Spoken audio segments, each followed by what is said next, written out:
Hey, what's going on? It's your boy BT, and I came here to talk some boxing with the thousands of True School Sports subscribers. Now, where's my brethren in Dallas, Texas? I used to live in Dallas. Shout out to Texas. Now, Errol Spence Jr., that's a name that we're going to talk about a lot on this channel because he earned every video he gets from me. You know, I've made a lot of videos about Errol in the past. I've been covering Errol Spence on this channel for like roughly the last 2 or 3 years now.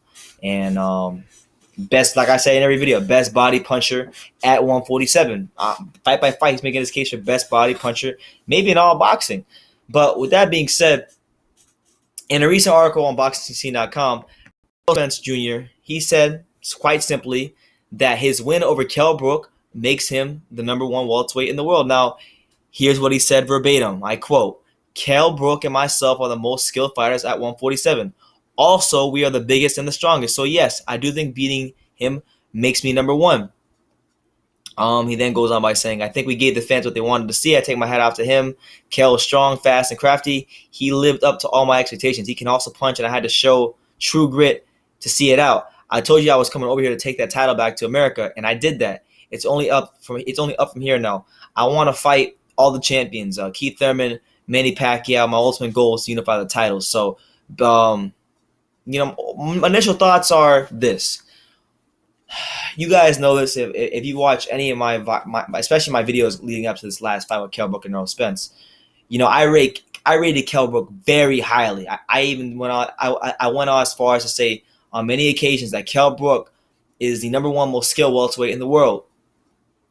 And while Manny Pacquiao is a legend in the sport, Manny Pacquiao is definitely someone that you could argue just on his accomplishments alone is #1 in the division. I mean, if I'm going to sit here and say that I believe Kell Brook's the most skilled welterweight, and then he had Errol Spence, who had really never fought anybody. His best opponent prior to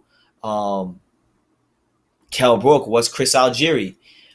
So to go from an Algieri to a Bundu, then to step up to Kell Brook, and not just step up to him, but you go all the way to the UK, something that a lot of American fighters, as we all know, struggle with. And you beat him. And not only did you beat him, but you injure his other, Gennady Golovkin broke Kell Brook, well, I believe it was Kell Brook's right eye socket. Errol Spence broke the other one, and he has to go get surgery on that one now. So to beat him the way he did, it forced me to give him his proper respect. And if he wants to call himself the #1 welterweight in the world, I see no problems with that because look, I've made my opinions very clear about Keith Thurman. While I do think he's a good fighter, I gotta say over the last couple of years, the more I've seen him fight world-class opposition, my opinion has changed a little bit. Now, I understand you can't knock out every fighter at the world-class level like he was doing when he was fighting guys who were C-class fighters, but I don't know, man. Thurman, to me, he's never knocked out a world-class fighter. And to be honest with you, I don't think it's in his DNA to knock out a world-class fighter because he's much better when he's just boxing. If the knockout comes, it'll come for him. But it's going to be very tough for him to knock out a top-level world-class fighter. You look at like his fight against Sean Porter. He wasn't going to do it against Sean Porter because, #1, Sean Porter is way too durable for him to knock out. That's #1. Although he's catching some shots, too durable.